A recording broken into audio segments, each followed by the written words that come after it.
Hello YouTube, welcome back to my channel. In this video, I will be working on myself today. So we're working on my right hand. I'll be using my non-dominant hand. The set that I was showing you on my left hand is a video that I have released on my channel. I will link that in the cards for you to check out. It's a really nice, soft, minty kind of sheer green ombre with 3D flowers. It's really pretty and appropriate for spring. So definitely check that out. But to get started, I'm going back to my favorite tips. These are the one-step coffin tips by the two guys. I'm just making sure to size the tips appropriately. I prefer to make sure that the tips are slightly bigger and then I can trim down as needed versus choosing a smaller tip that may not fit exactly sidewall to sidewall. You'll see me going in with my straight edge clipper just to make sure that the tips fit exactly as I need to. And as you can see for real on this finger, pretty much all my fingers on my right hand are a little wobbly. You see my pinky does a little dip to the left. My ring finger does a little bit of a wobble. So to ensure that the tips are placed straight up and down, I try to eyeball the knuckles of the finger instead of the fingertip. If you apply that tip on a wonky finger with the tip, in adherence with the fingertip, it's going to be a crooked nail. If you want your nail to be straight, look up the length of the two knuckles and kind of just eyeball. You want that center of the tip, especially if it's a stiletto, it's easier to see, to be in line with those two knuckles. So that's basically what I'm doing on this hand. I'm adding a small enough bead of glue and just making sure to hold the tip in place so that we have good adhesion all around that edge.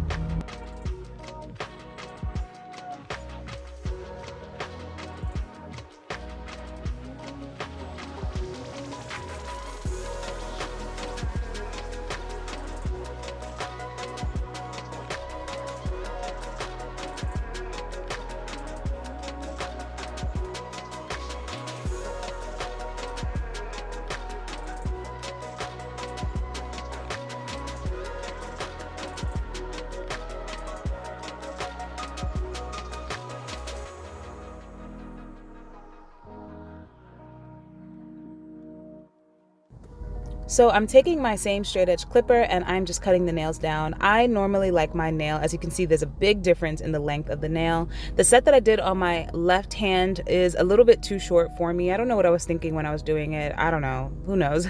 But I'm going with my normal minimum length here on this hand. I like to clip down 3 and maybe a quarter times with the clipper. That's how I know I get the same length that I really enjoy with these tips and with this specific clipper. But for you, cut them down as long or as short as you want to, or even keep it a stiletto. So I decided, speaking of stiletto, that I was going to stiletto my pinky finger. For some reason, I was just kind of like, you know what, let's just do it. I never do a stiletto. I think it's kind of cool. So I'm taking my straight edge clipper, and as you can see, I'm basically building a coffin shape with this clipper. So I'm clipping from one side to the next.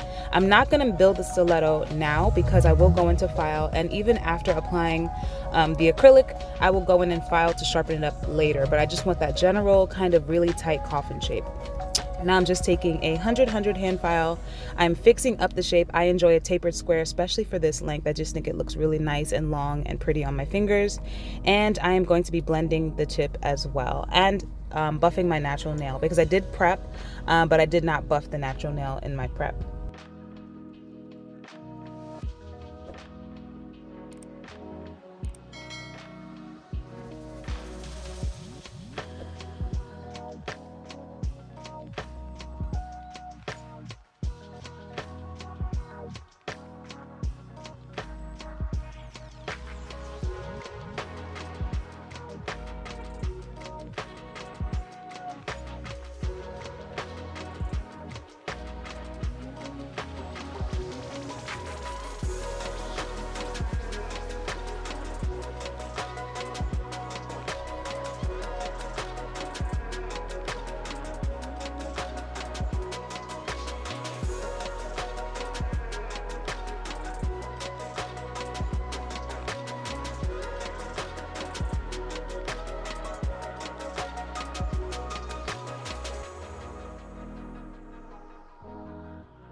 And to buff these nails, I'm using extremely light pressure, especially since I'm using my non-dominant hand. I do not want to press very hard. I'm blending the tips and buffing my natural nail just to make sure that we have good adhesion, but I'm not doing too much. I don't want to damage the nail. 100 grit is a bit rough for the natural nail, so I'm being extremely light-handed, and if I don't blend that tip perfectly, it's not a big deal. We will be going in with a layer of clear acrylic after anyways, so that'll help to smooth out the base.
As you know, I like to go in with my priming system. This is the same Mia Secret dehydrator. I'm going in with a nice juicy coat of it just to make sure that we dehydrate all the nails, get rid of any oil or anything that might be on the nail surface.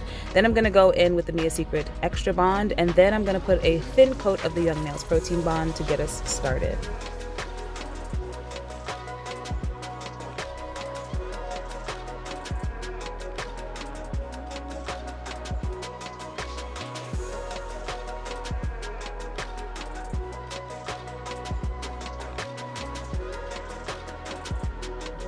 Once I'm ready to go, we are going to start with our clear acrylic base. I do this all the time, especially on myself. It helps a bunch. So I'm placing a clear bead of acrylic. This is the Young Nails Core Clear, and I'm using the Mia Secret monomer.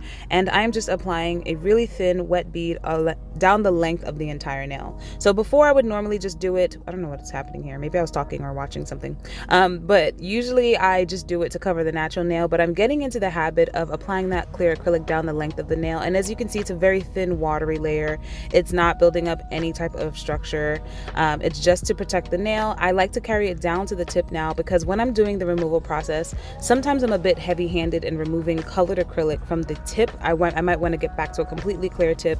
If I don't apply that clear acrylic layer, then I sometimes damage the tip and have to take it off and reapply. So I find that when I apply the clear acrylic down the whole length of the nail and the tip, it kind of saves the tip a little bit, gives it a little bit of structure of clear so that when I am filing, I have a little bit of a buffer between the colored acrylic and that tip so that we don't damage it so much. So I'm just being careful to not flood the cuticle and sidewall area.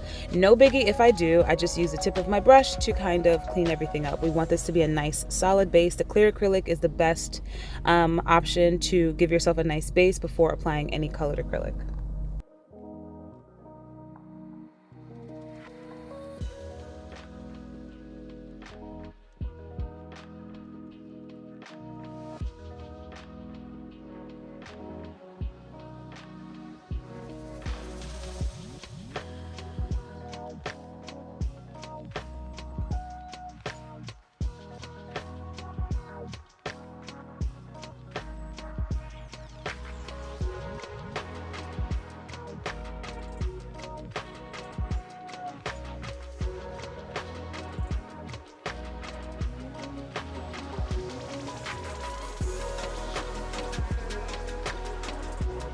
Now I am going in with just one colored acrylic in this entire set. I know it's so crazy to think that I'm only using one color.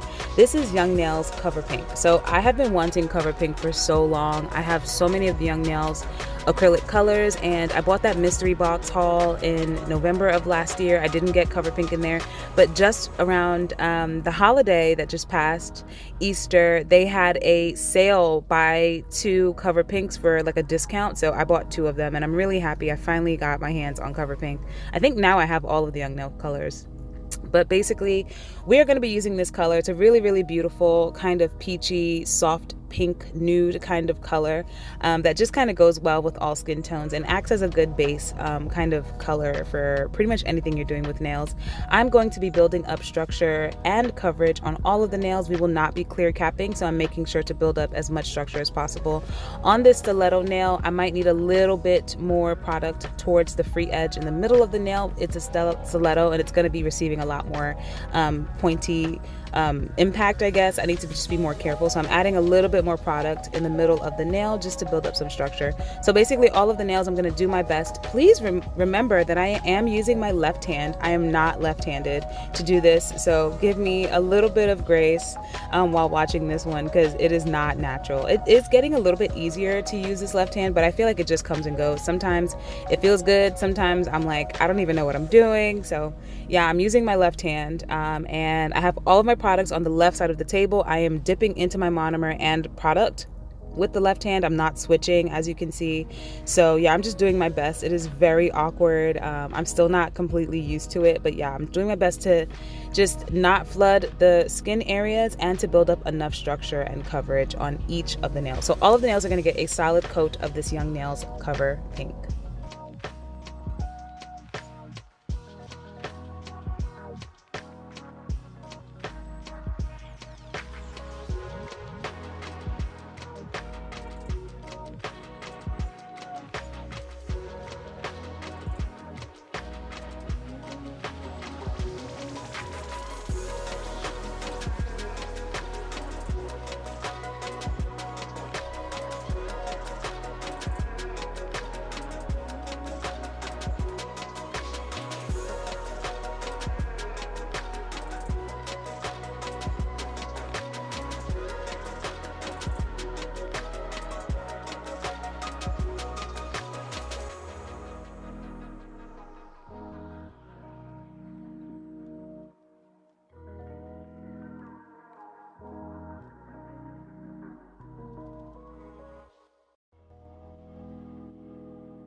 And I would go ahead and say that this is not too bad for my left-handed application. After that, I'm just going to go in with my hand file and just refine the shape a bit. I'm not doing too much of a file, but like on this pinky, it wasn't technically a coffin. I mean, a stiletto. It was more of a tight coffin. So now I'm trying to get that shape in where I want it. Cleaning anything up, getting getting the acrylic off the skin if necessary. We will be going in afterwards with a carbide bit to e-file, but in the beginning, I just wanted to make sure that we had the shape that we wanted.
So I'm going in with my medium grit narrow carbide bit from Pana. I'm using this at a medium to high speed. As you can see, I've got the cord in the screen.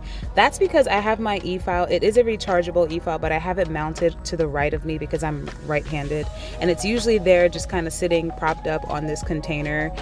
So I had to pull the handpiece across my side, across the table to my left side. So that's why the cord is across in front of the camera. So sorry about that, but I'm just using this to debulk. I found that I had a bit of product on the tip of a few of the nails, like on the thumb. You can see there's just a little bit of buildup of product on the tip, so I'm spending a little bit of time there just to debulk as necessary. I'm going around the cuticle and sidewall areas as normal, as best I can. This is not a safety. If you are uncomfortable using a non-safety with a non-dominant hand, then I would just suggest going in with like a 5-in-1 or something, or a dome bit, something that has a safety tip so that you don't cut yourself. I was taking my time and being fairly careful, so I didn't cut myself, but yeah, that's always a possibility. And just make sure you have your speed at a speed that, have your e-file at a speed that you can, manage and control. You don't want it to be too fast where you don't have control, but you don't want it to be too slow where it's bogging down while you're using it. You want it to be nice and efficient. So I am cleaning up the cuticle area. I am debulking where necessary, so pushing that apex towards the middle of the nail by filing towards the back cuticle area, and just cleaning up the surface of the nail for any lumps and bumps from that application.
Now that that's done, I'm going in to do my finish filing. So this is the filing that really matters. I wanted a pointy stiletto nail on this pinky, and we got that. It ended up being really pointy. I actually forgot the next day and poked a hole in some leggings, and I was kind of mad. But yeah, it was nice and pointy. As you can see, the shape is looking nice and good. And cover pink is just such a pretty kind of natural looking pinky kind of color. Look at how it just looks really nice and natural on the nails. It's not standing out too much. It's not doing too much.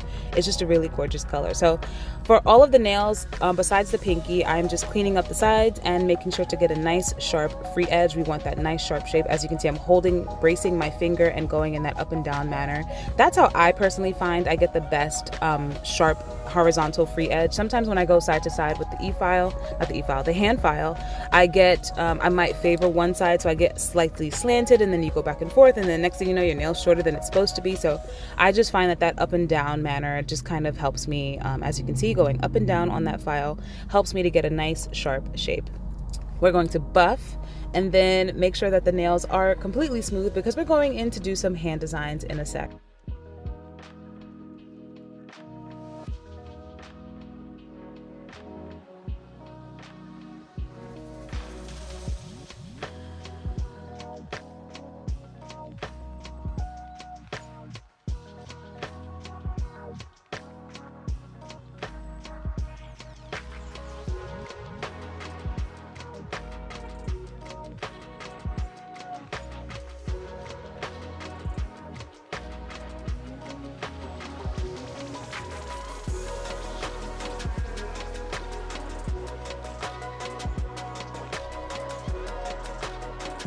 Checking this out, it looks really good. We're gonna snap for magic. My hands are nice and clean. I've cleaned them with some alcohol, and now we're gonna get started with the design. So I've got my Igel Beauty white gel paint out, and I've got my favorite liner brushes. I talk about these brushes all the time on my channel. They are synthetic, and it comes in a set of 6 or 7.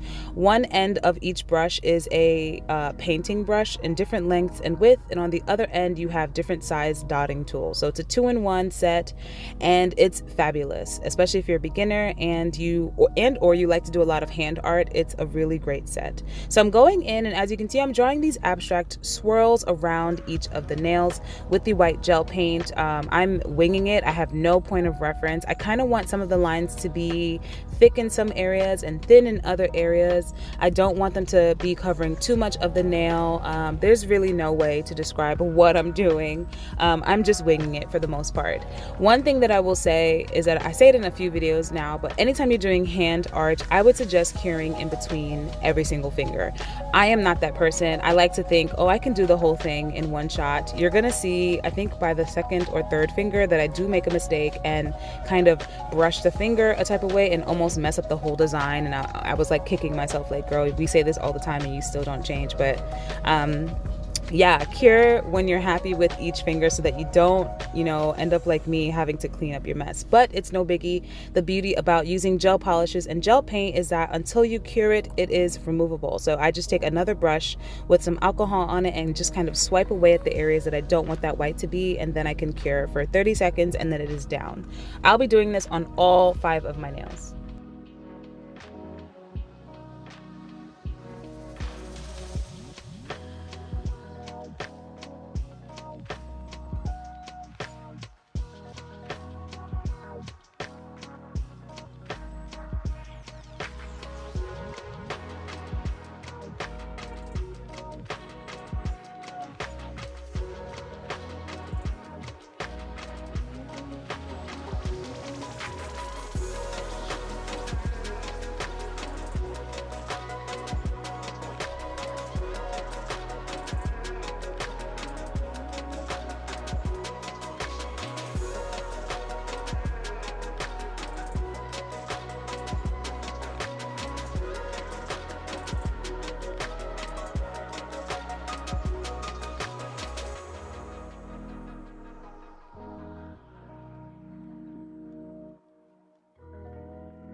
So to make this pop a little bit more, I am going in with my matte top coat. This is my favorite matte. This is the Beatles matte top coat. It is a no wipe, and this is the most velvety, smooth matte top coat that I've ever used. I love it so much. My only gripe with this top coat is that it comes in the most tiny containers. I think I buy a new one maybe once every 2 to 3 weeks, just because I'm using it so much and the containers are so small. I just need Beatles to make larger containers of this product because it's fabulous, or make like a refill bottle that you can just like refill with. But I'm going in with my favorite top coat on all of the nails. We're going matte, and I'm going to cure for a full 60 seconds to get a gorgeous matte top.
So to add a pop of something special, I'm going in with a transfer foil gel that I applied onto my palette just so that I could have access to it. I'm using the same long striper brush, and I'm drawing the same types of lines across the nail. I'm trying to put them close to the white. Sometimes they might not be, but I'm just accenting each nail with a bit of this transfer foil gel. We will be adding some rose gold chrome to each of these nails. So as you can see, you can't really see because it's clear, but I'll show you a shot afterwards. I'm just using my brush to kind of draw swirls around near the white areas, I guess. Again, it's abstract. There's really no way to describe what I'm doing. I'm just eyeballing it and winging it and just drawing what feels organic to me. But after you're happy with your application, make sure you cure for a full minute so that you have a very tacky layer of this transfer foil gel.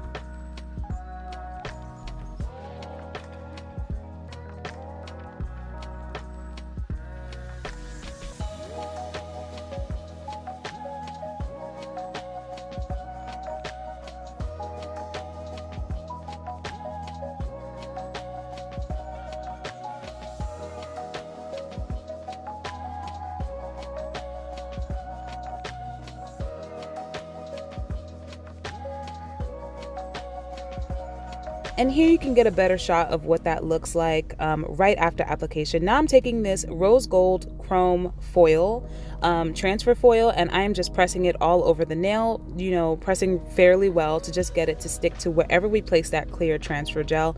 And when I remove it, you will see that we have a very gorgeous thin line of that rose gold chrome. I just think that the rose gold, or any type of chrome in this instance, on top of that matte top coat just added something sparkly and just pretty, and just, elevated the nail a little bit. So I'm just going to be applying that rose gold foil to all of the nails. This foil set I've actually had for over 10 years.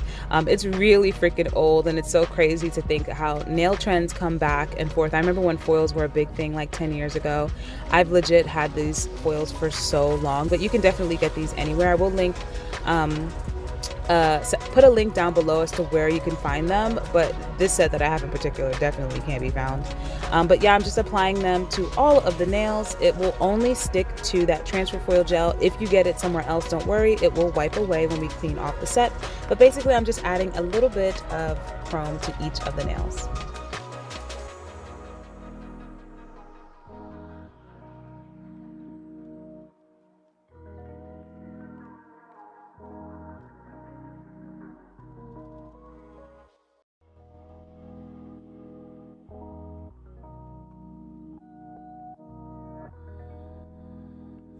Final step in this set is to add some glossy top coat. So I've got the Beetles glossy top coat out. I am applying it to my palette, and I've got my brush out one more time. Basically, we're gonna seal in this chrome. So the way to do that is to basically draw over wherever you want that chrome to stay. So if you happen to get chrome on the nude part of the nail or on the white part of the nail, it's totally fine. It will wipe away. But wherever you want that chrome to kind of stay, you're gonna see me redrawing with that glossy top coat. I'm just laying a bead of that top coat over wherever the chrome is, and then when we cure, it's going to basically seal in that product so that we end up with a glossy chrome finish on top of that beautiful matte that we added earlier.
Once I'm done with this glossy top coat, I cured for 30 seconds, and this is what the set ended up looking like. I think it was so pretty and soft and simple, and the cover pink was just a beautiful base for this kind of look. Beautiful and abstract. Thank you so much for watching. Subscribe for more, like if you like, and I'll see you in the next one. Bye.